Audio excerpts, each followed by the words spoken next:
বিশ্ব নবীজির কলিজার টুকরা মেয়ে ফাতেমা রাদিয়াল্লাহু তাআলা আনহা, বিশ্ব নবীজি বলেছেন ফাতেমা হলো জগৎ জননী। আদম সফিউল্লাহ থেকে শুরু করে কিয়ামত পর্যন্ত পৃথিবীতে যত নারী আগমন করবে সব নারীদের জান্নাতের সরদারিনী হবেন ফাতেমা রাদিয়াল্লাহু আনহা। বলেন সুবহানাল্লাহ। আদম আলাইহিস সালাতু ওয়াস সালাম থেকে শুরু করে কিয়ামত পর্যন্ত যত নারী আসবেন সবার জান্নাতের লিডার হবেন কে? ফাতেমা রাদিয়াল্লাহু তাআলা আনহা, বিশ্ব নবীজির কলিজার টুকরা, আদরের মেয়ে। প্রিয় ভাইরা আমার,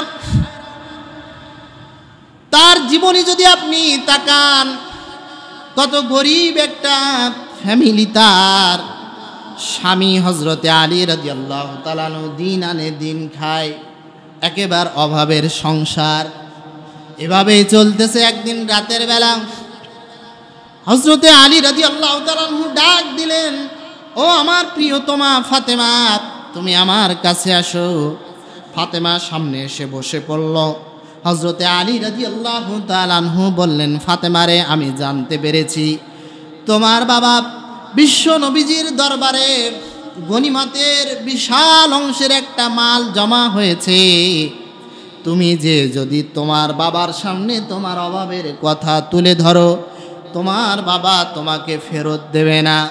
তুমি একটু যে আমাদের পরিবারের অভাবের কথাগুলো খুলে বলো।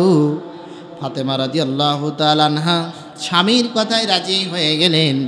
এবার তিনি বললেন, ঠিক আছে, আমি রওনা দিচ্ছি। তিনি রওনা দিলেন বাবার কাছে। ইশার নামাজ আদায় করেছেন, আরও একটু রাত হয়ে গেল। ঘরের দরজায় যে কড়া নাড়লেন ফাতেমা রাদিয়াল্লাহু তাআলা আনহা। ঘর থেকে বিশ্ব নবীজি বুঝতে পারলেন যে এত রাতে কে ঘরের দরজায় কড়া নাড়ে। নিঃসন্দেহে আমার কলিজার টুকরা মেয়ে ফাতেমা ছাড়া আর কেউ হবে না। ঘরের ভিতরে ছিলেন বিশ্ব নবীর দাসী উম্মে আইমান। আল্লাহর নবীজি কখনো তাকে দাসীর নজরে দেখেন নাই।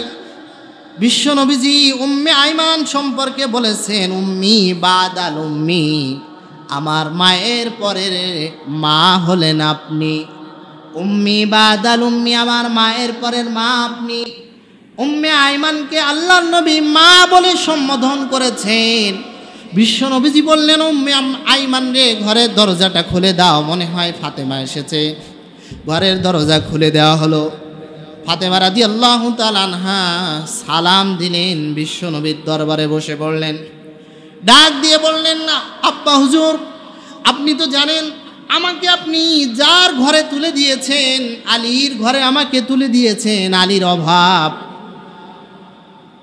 ভালো মন্দ খাওয়া আমাদের কিসমতে জোটে না, অভাবের সংসার আমাদের। আপনি তো জানেন আমি কেমন কষ্টে দিনাতিপাত করি।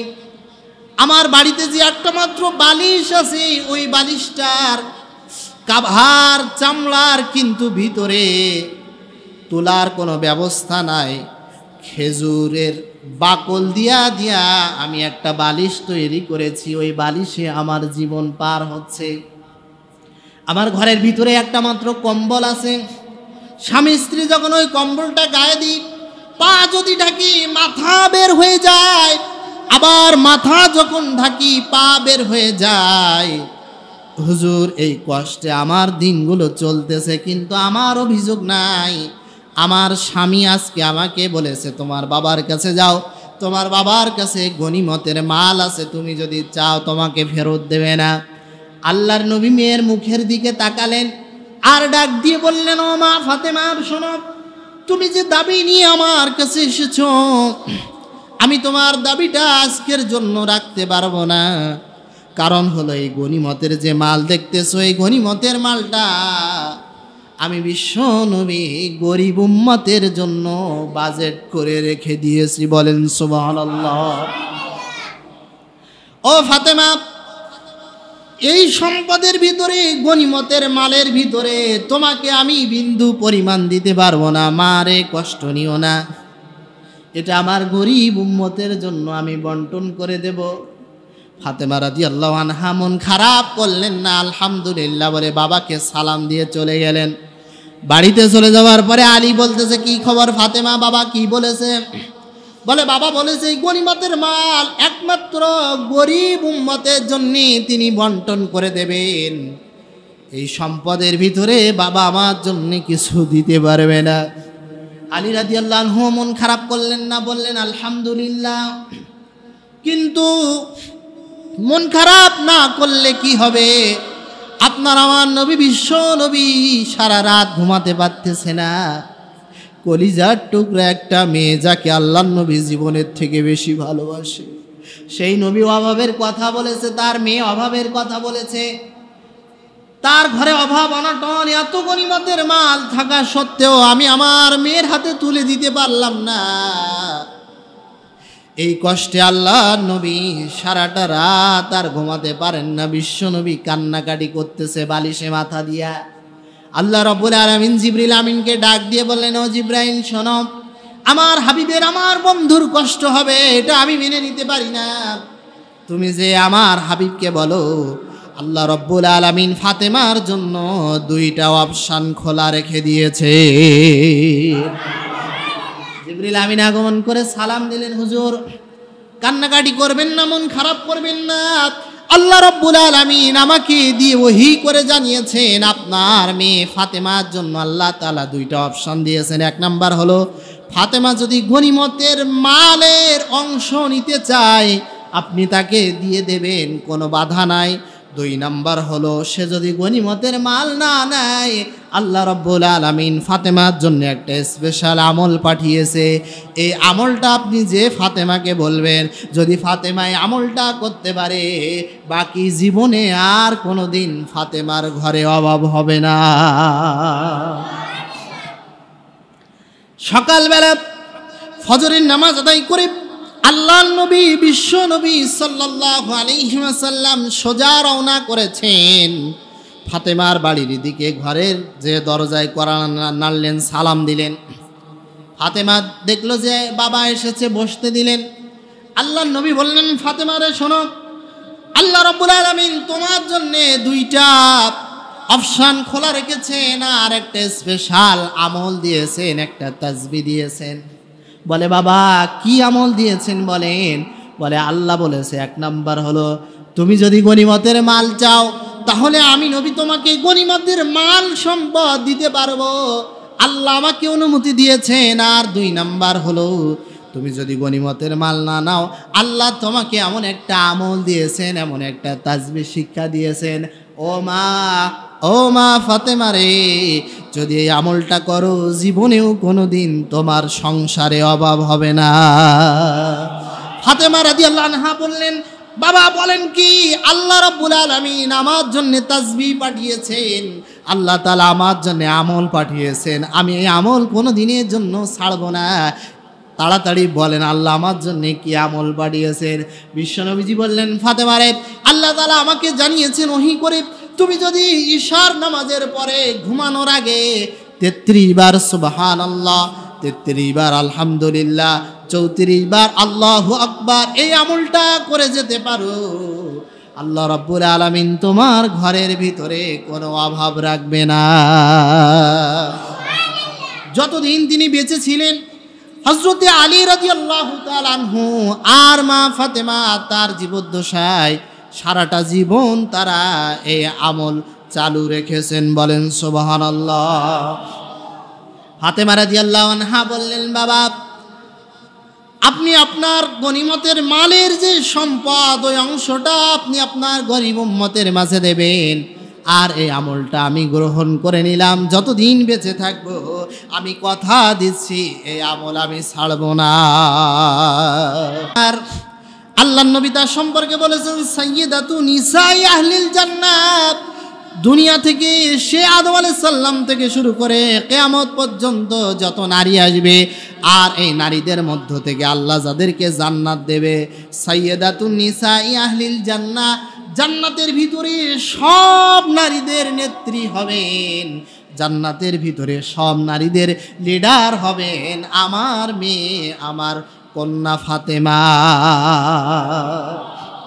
শুধু কি তাই, তার সন্তানের ব্যাপারে নবীজি বলেছেন সাইয়্যিদা শাবাবে আহলিল জান্নাত আল হাসান ওয়াল হুসাইন, আমার কলিজার টুকরা দুইটা নাতি হাসান আর হুসাইন, জান্নাতে যত যুবক যাবে সব যুবকদের লিডার হবেন হাসান আর হুসাইন রাদিয়াল্লাহু আনহু।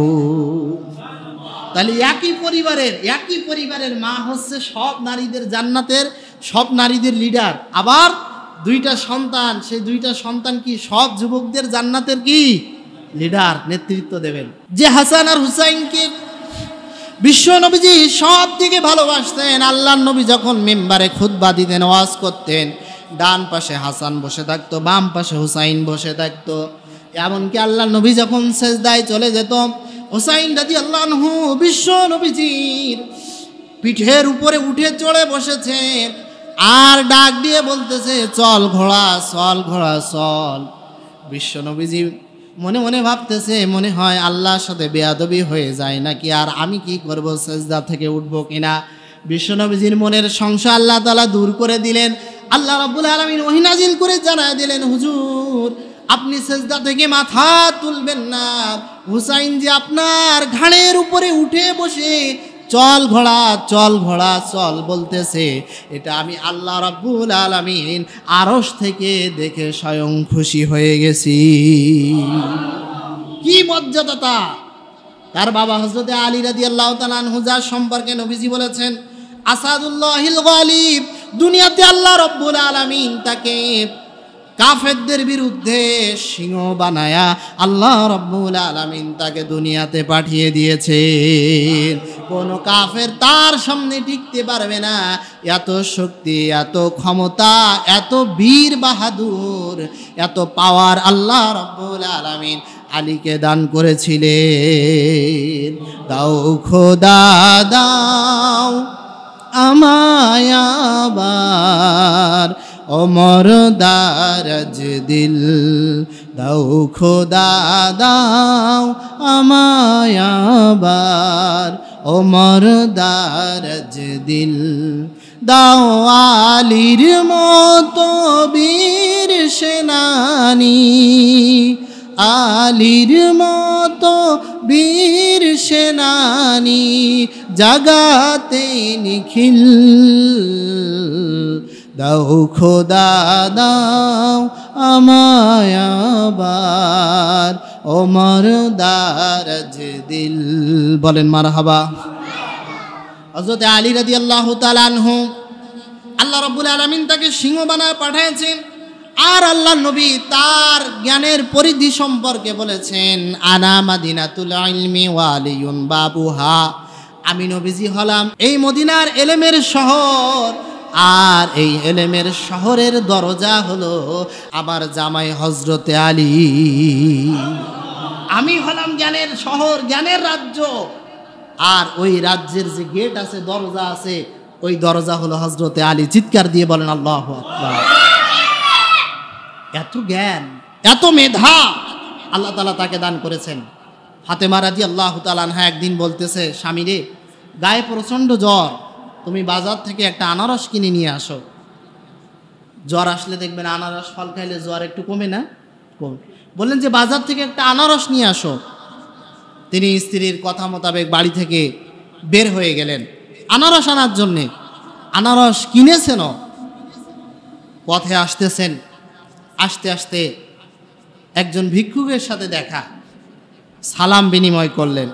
সালাম বিনিময় করে পরে আলীকে বললেন, আলী রে, 3 দিন ধরে ক্ষুধার যন্ত্রণায় কষ্ট পাচ্ছি, তোমার এই আনারস ফলটা একটু আমাকে দাও, আমি এই ক্ষুধার যন্ত্রণাটা একটু নিবারণ করি। হযরত আলী রাদিয়াল্লাহু তাআলা আনহু তিনি আনারসের অর্ধেকটা দিলেন। অর্ধেক দেওয়ার পরে, খাওয়ার পরে ওই ভিক্ষুক বলতেছে, আলী তুমি না নবীর সাহাবী, রসুল বলেছে যে মদিনার শহরের, জ্ঞানের শহর আল্লাহর নবী, আর সেই শহরের দরজা তুমি, তা তুমি যে আমার অর্ধেক আনারস ফল দিয়েছে, তো আমার তো পেট ভরেনি, তুমি আমার পুরো আনারসটা দাও, কারণ মেহমানদারি করালে অর্ধেক করাতে হয় না, পুরাটা করাতে হয়। আলী রাদিয়াল্লাহু তাআলা মুস্কি হাসি দিয়ে বললেন, ঠিক আছে, অসুবিধা নাই, মেহমান আল্লাহর পক্ষ থেকে আসে, এটা রহমত, দিয়ে দিলাম আমার আনারস ফলটা তোমাকে। তিনি খালি হাতে বাড়িতে গেছেন। ওদিকে ফাতেমা রাদিয়াল্লাহু তাআলা আনহা তো ঘরের দরজায় দাঁড়িয়ে আছে, স্বামী আসতেছে আনারস ফল নিয়ে। বাড়িতে ঢোকার সময় আলী রাদিয়াল্লাহু তাআলা আনহু একবার সামনে যাচ্ছে আর একবার পিছনে যাচ্ছে, কারণ হাত কি ফাঁকা। বিবি ডাক দিয়ে বললেন, স্বামীরে কি হয়েছে, মন খারাপ কেন, আর তোমার হাত খালি কেন? হযরতে আলী রাদিয়াল্লাহু তাআলা আনহু বিষয়টা যখন ফাতেমাকে খুলে বললেন, ফাতেমা খুশি হলেন, বললেন, স্বামীরে আমি খেতে চেয়েছি তাতে কি হয়েছে, তুমি আল্লাহর রাস্তায় দান করেছো, মন খারাপ করবে না।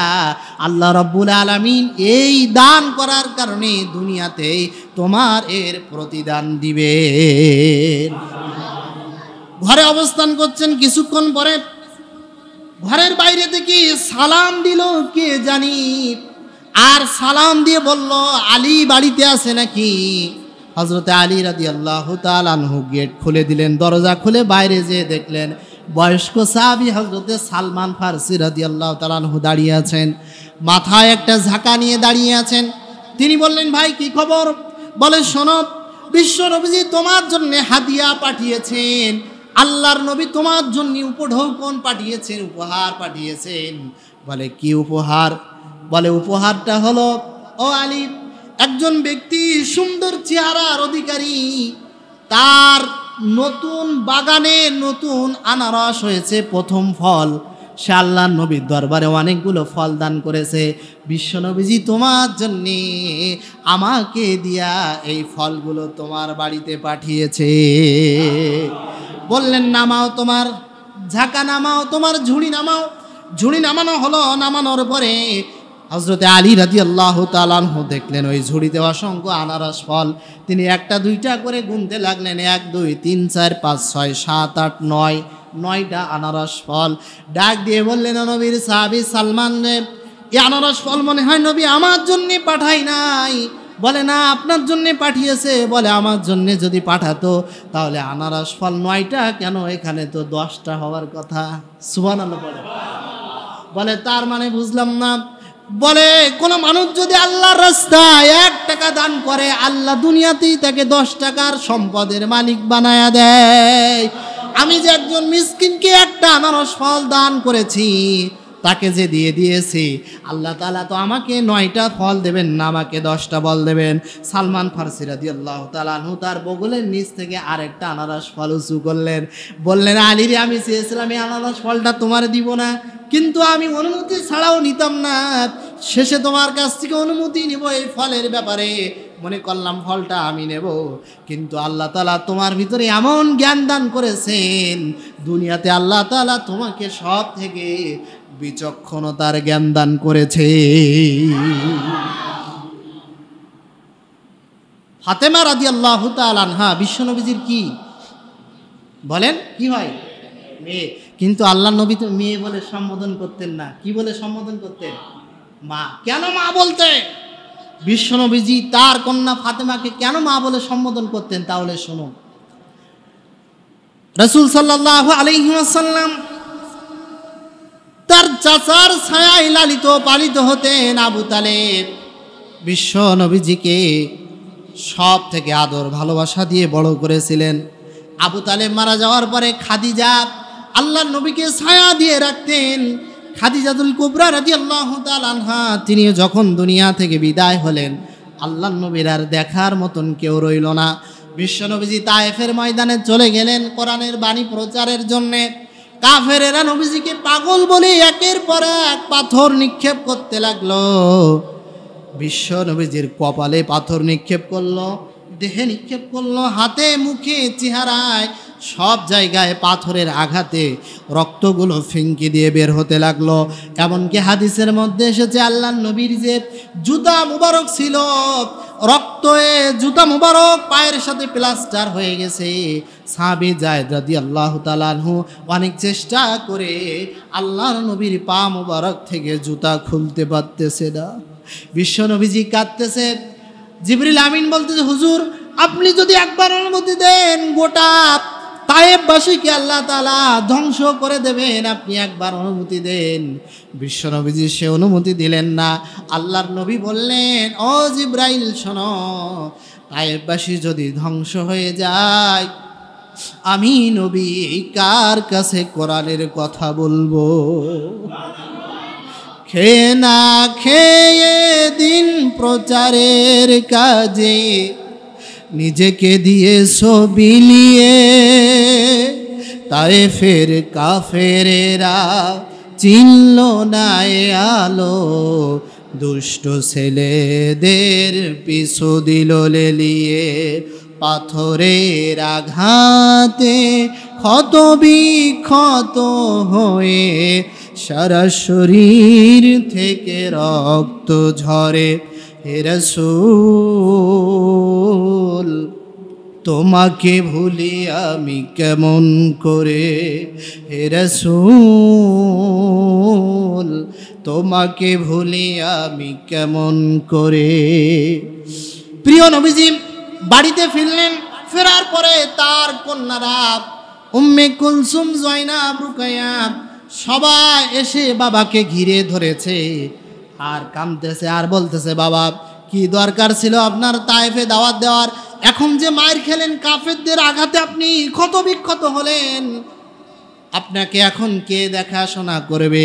নবীজি বললেন, আল্লাহর নবী একদিন আয়েশাকে ডেকে বলতেছেন, আয়েশা রে, কেন আমি ফাতেমাকে মা মর্যাদা দিয়েছি তাহলে শোনো। আমার এই তিনটা মেয়ের মতন প্রশ্নের জবাব দিয়েছি, কারণ দাওয়াত দিয়েছি আমি, মায়েরও খেয়েছি আমি। এখন কষ্ট তো আমাকেই ভোগ করা লাগবে, আমার কষ্ট তো অন্য কেউ ভোগ করবে না। কিন্তু আমার ফাতেমা আমার কাছে এসে ঘরের দরজা বন্ধ করি চোখের পানি ফেলা ফাতেমা কেঁদে কেঁদে বলতেছে, বাবা তোমার কাছে আমার প্রশ্ন হলো, ইব্রাহিম নবীকে আল্লাহ রব্বুল আলামিন অনেক বেশি ভালোবাসতেন, তাই যদি না বাসতেন নমরুদের অগ্নিকুণ্ড থেকে আল্লাহ রব্বুল আলামিন তাকে বাঁচিয়ে দিতেন না। ও বাবা, মুসা নবীকে আল্লাহ ভালোবাসে, আল্লাহ যদি মুসা নবীকে ভালো না বাসতেন ফেরাউনের কবল থেকে মুসা নবীকে নাজাত দিতেন না, মুসা নবীকে মুক্তি দিতেন না।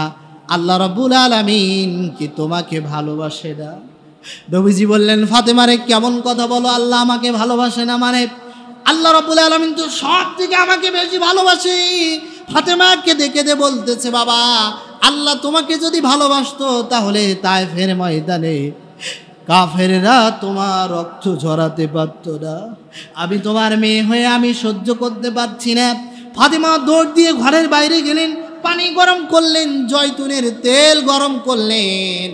আল্লাহর নবী শুয়ে আছেন, বিশ্ব নবীজির ওই ক্ষত জায়গাগুলো সুন্দর করে করে তুলায় করে করে নরম তুলাতে ওই জয়তুনের তেল আর গরম পানি দিয়া পরিষ্কার করে ক্ষত জায়গাগুলো ফাতেমা রাদিয়াল্লাহু তাআলা আনহু খেদমত করছেন, সেবা করছেন তার বাবাকে। এভাবে অনেক সময় পার হয়ে গেল। বিশ্ব নবীজি ক্লান্ত, আল্লাহর নবীর চোখে ঘুম এসে গেল। আল্লাহর নবী ঘুমায় গেছে। হঠাৎ করে আল্লাহর নবী স্বপ্ন দেখে বিশ্ব নবীজির মাথার পাশে তার মা আমেনা দাঁড়িয়ে আছে। বিশ্ব নবীজি জোরে ডুকরে কেঁদে উঠলেন স্বপ্নের মধ্যে। কারণ হলো 6 বছর বয়সী মা হারিয়ে ফেলেছেন আল্লাহর নবী। দুনিয়াতে যার মা নাই সে বোঝে মা হারানো কি কষ্ট। বিশ্বনবীজি মাঝে মধ্যে ডুকরে ডুকরে কাঁদতেন। সাহাবায়ে কেরাম বলতেন, হুজুর কাঁদেন কেন? আল্লাহর নবী বলতেন, ও আমার সাহাবীরা, মায়ের আদর ভালোবাসার কথা আমার মনে পড়ে গেছে। ছোটবেলা মায়ের আদর ভালোবাসা আমি পাই নাই। হঠাৎ করে আল্লাহ নবী যখন স্বপ্ন দেখছেন, মা আমিনা মাথার পাশে দাঁড়িয়ে সে কেঁদে কেঁদে বলতেছে, বাবা রে, কে তোমাকে এভাবে ক্ষত বিক্ষত করেছে? কোন পাষাণ্ড হৃদয় তোমার শরীরে পাথর নিক্ষেপ করেছে? এমন কে আছে যে তোমার মুখমণ্ডলে পাথর নিক্ষেপ করেছে? আল্লাহর নবীজি কাঁদতেছেন। বিশ্ব নবীজি স্বপ্নের ভিতরে তার ডান হাতটা মা আমিনার ডান হাত চেপে ধরে আল্লাহর নবী বলতেছে, মা আমি তোমাকে ছেড়ে আর থাকতে চাই না। এমন সময় দেখে ফাতেমার চোখ বেয়ে পানি পড়তেছে, আর ওই পানি আল্লাহ নবীর চেহারা মুবারক ভেসে যাচ্ছে। এই স্বপ্ন দেখতে দেখতে বিশ্ব নবীজির ঘুম ভেঙে গেছে। আল্লাহ নবী তাকায় দেখে ফাতেমা কাঁদে, চোখের পানি ফেলায় কাঁদে, আর বিশ্ব নবীজির চেহারায় ফাতেমার চোখের পানিতে ভিজে গেছে। আল্লাহর নবী ডাক দিয়ে বললেন, ও ফাতেমা রে, তুমি কি আমাকে একটু স্বপ্ন দেখতে দিবা না? বলে, আব্বা আপনি কি স্বপ্ন দেখছেন? বলে, স্বপ্ন দেখছিলাম আমার মা আমেনাকে, আর আমার মা আমেনা শিওরে আমার মায়ের হাতটা আমি ধরেছি। ফাতেমা ডাক দিয়ে বললেন, বাবা গো, আপনি যে স্বপ্নের ভিতরে আপনার মায়ের হাতটা ধরেছেন, তাকায় দেখেন তো আপনি কার হাত ধরে আছে।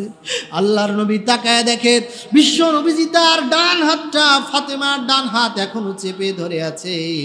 আল্লাহর নবী বিশ্ব নবীজি বললেন, ফাতেমারে শোনো, অন্যরা হলো আমার মেয়ে, কিন্তু তুমি আমার মেয়ে হলে কি হবে? স্বপ্নের ভিতরে যদি আমি আমার মায়ের ডান হাত ধরে থাকি, আর সেই ডান হাত আমি এখন দেখতেছি তোমার ডান হাত ধরেছি, তবে ফাতেমা শোনো, তুমি আমার অন্য মেয়ের মতো নও, আজ থেকে তুমি হলে আমার মা। চিৎকার দিয়ে বলেন আল্লাহু আকবার। এই জন্যে তাকে বলা হয় মা ফাতেমা, অন্য মেয়েদের মতো না। তার মা সম্মান পাওয়ার, উপাধি পাওয়ার কারণ হলো এটা। প্রিয় ভাইরা আমার, কত সুন্দর তাদের জীবন, কত সুন্দর তাদের চরিত্র আখলাক। সারাটা জীবন কষ্টের ভিতর দিয়ে কাটিয়েছেন।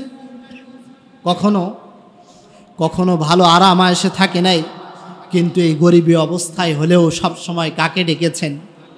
জোরে বলেন, কাকে স্মরণ করেছেন? আল্লাহ রাব্বুল আলামিনকে স্মরণ করেছেন।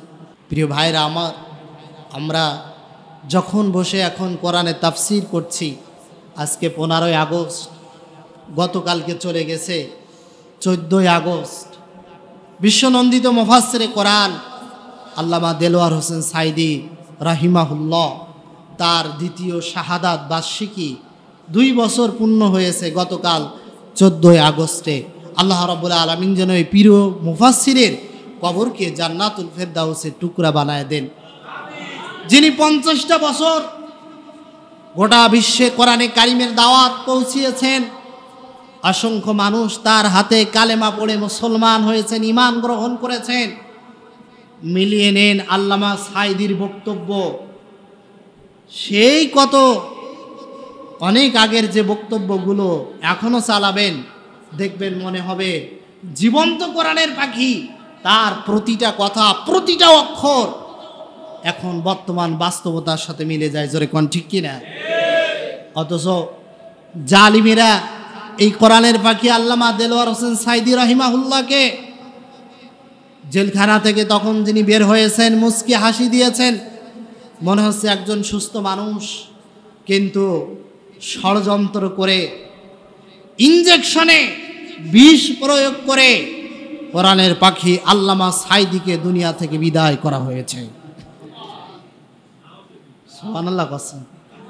ইনজেকশনের মধ্য দিয়ে কোরআনের পাখি আল্লামা সাইদিকে বিষ প্রয়োগ করে দুনিয়া থেকে বিদায় করে দিয়েছে। মানুষের সব স্বপ্ন পূরণ হয় না। তার নিজের প্রতিষ্ঠিত প্রতিষ্ঠান দারুল কোরআন সিদ্দিকিয়া কাবিল মাদ্রাসা, আপনাদের এই খুলনায় বসুপাড়াতে গেছেন কখনো? তার জীবনের বড় স্বপ্ন ছিল তার নিজের এই প্রতিষ্ঠান খুলনা সিদ্দিকিয়া মাদ্রাসায় তার দাফন হবে, তিনি সেখানে কবরস্থ হবেন। এটা তার জীবনের স্বপ্ন ছিল, চাওয়া পাওয়া ছিল, তিনি ওসিয়ত করেও গিয়েছিলেন। কিন্তু কিছু জালিমেরা, তিনি যখন মারা গেছে এই খুলনাতে কিছু অবৈধ সন্তানেরা মিছিল করেছিল আল্লামা সাইদির বিরুদ্ধে, যে আল্লামা সাইদিকে এখানে দাফন করতে দেবে না। প্রিয় ভাইরা আমার, একজন কোরআনের পাখি চলে গেছে বলে কোরআনের আওয়াজ কি বন্ধ হয়ে গেছে? হাজারো হাজার কোটি কোটি কোরআনের পাখিরা কোরআনের ময়দানে কথা বলবে। লাইট যেমন ফু দিয়ে নিভানো যায় না, এর সুইচ আছে যেমন নির্দিষ্ট জায়গায়, কোরআনের সুইচও আল্লাহর হাতে। আল্লাহ রাব্বুল আলামিন যুগে যুগে নায়েবে রাসূল আলেম ওলামাদের দিয়ে কোরআনের দাওয়াত গোটা বিশ্বে পৌঁছায় দেবেন। বলেন আল্লাহু আকবার। তিনি পিরোজপুরে সমাধিত হয়েছেন। আজকে যেই 15ই আগস্ট মাস পড়লেই মোবাইলে কল দেওয়া যেত না, এই রিংটোনগুলো গেল কোথায়? কথা কন। 15ই আগস্ট আসলে বক্সের বাড়িতে মরা মানুষও কেঁপে কেঁপে ওঠে। আজকে কিন্তু সেই 15ই আগস্ট ধানমন্ডির 32 নম্বরের দিকে তাকায় দেখেন পুলিশ ঘিরেছে, যে স্লোগান দিবি তো খবর আছে। জোরে কন ঠিক কিনা? প্রিয় ভাইরা আমার, কোরআনের আকর্ষণ, কোরআনের মহব্বত, এটা প্রেসার দিয়ে, চাপ দিয়ে দমানো যায় না। যার জানাজায় লোক হয়েছিল 17 জন, আর কোরআনের পাখি আল্লামা দেলোয়ার হোসেন সাইদির জানাজায় লোক হয়েছে 17 লাখ। আল্লাহু আকবার বলে। আল্লাহ তাআলা সম্মান বাড়ায় দেয়। যারা দুনিয়াতে কোরআনের সঠিক বাহক হয়, দুনিয়াতেও যেমন সম্মান থাকে মানুষের কাছে, আল্লাহ রাব্বুল আলামিন কিয়ামতের দিনও তাকে সম্মানিত করেন। আল্লামা দেলোয়ার হোসেন সাইদি রাহিমাহুল্লাহ, তিনি একজন জীবন্ত কিংবদন্তি ছিলেন, যার প্রশংসা করে শেষ করা যায় না। কাবা শরীফের যে গেলাপ আপনারা দেখেন কালো কাপড়ের, এই গেলাপ কিন্তু প্রতি বছর পাল্টানো হয়। তৎকালীন সৌদি গভর্নর কাবা শরীফের ওই কালো গেলাপ কেটে আল্লামা দেলোয়ার হোসেন সাইদি রাহিমাহুল্লাহ তার গলায় পাগড়ি আকারে ঝুলিয়ে দিয়েছিলেন। এই সম্মান দিয়েছেন কে? এই মর্যাদা দিয়েছেন কে? ধারাবাহিক তাফসির 3 দিন, 5 দিন, 7 দিন ব্যাপী তাফসিরে শত শত হিন্দু কালেমা পড়ে ঈমান গ্রহণ করেছে। আমরা দোয়া করি সেই কোরআনের পাখির জন্য আল্লাহ রাব্বুল আলামিন যেন তাকে জান্নাতের মেহমান হিসেবে কবুল করেন, বলেন আমিন। হাযা মা ইনদি ওয়াল ইলমু ইনদাল্লাহ আলাইহি তাওয়াক্কালতু ওয়া ইলাইহি উনীব। আসসালামু আলাইকুম ওয়া রাহমাতুল্লাহি ওয়া বারাকাতুহু।